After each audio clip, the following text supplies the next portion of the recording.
before we started recording today, we were talking about early podcast episodes, and weren't we? And we always go, oh my God, those early episodes were so shit. So if you've just started listening to our podcast and you listen to those early podcast episodes, we cringe, but also it's growth. We had to start somewhere. We didn't know really what we were doing in terms of like podcasting. We weren't confident with presenting. We didn't have our groove with each other in this kind of environment then. And actually, probably weird not. Having a microphone shoved in your face. Yeah, and the lights on. Saying fist away. It sounds a bit wrong. Sorry. I think it was a fist.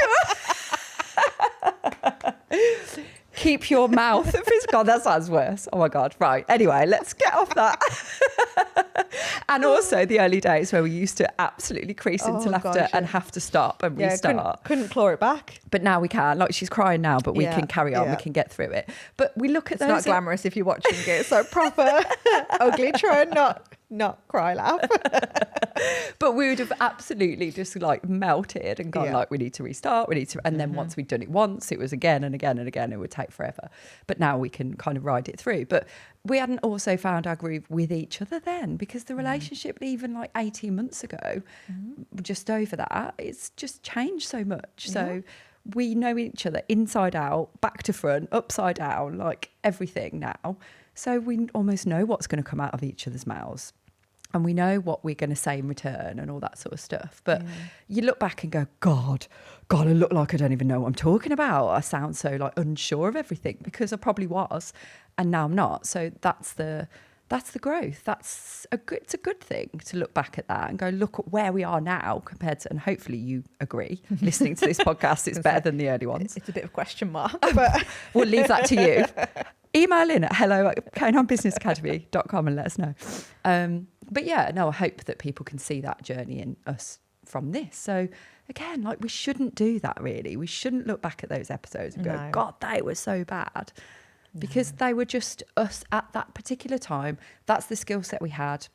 That's what we were dealing with a brand new venture and a brand new other venture of podcasting on top of that. Like, that's the capacity we had back then. But now we've got a lot more. And this is it. And I think, kind of tying into that a little bit as well, I think we get so bogged down with thinking everything has to be perfect. Yeah. We talk about taking messy action. Just do the thing. See what happens. And be aware that whatever you put out, you can change your mind. I remember actually going through I couldn't even tell you what the posts were, but I remember doing it. I'd whack a load of content out, and then maybe like a few days later, this is how easily like, what's the word I'm looking for? Swayed. It is swayed. It wasn't the word I was thinking of, but we'll go with swayed. And you see something and you're like, oh God, I've just put that thing out. Maybe it's not. Because I know at that time in my life, I was absorbing a lot of dog knowledge stuff. I was like, oh my God, I need to consume. And I'd be like, right, I'm really in on this thing, whatever the thing was. And I'd do a post about that. And then I'd see a post about something else and I'd go like, oh my God, that's just made me question the whole thing. So I'd go and delete the post. Oh, I've done that before. I've done that. So even if it was like 3-5 days old, whatever it was, I'd go and delete it because my brain consumed a different version. And then the cycle just kept repeating. I'm like, fucking hell, like, how, like, what am I doing? Instead of just owning it and then going, well, hold on, I'm growing and learning all the time. If I kept doing that, if you think logically about it, I'm never going to have anything out there. Yeah. No one's ever going to know who I am because I'm always deleting it, which I imagine does fuck all for your algorithm and tries to find you.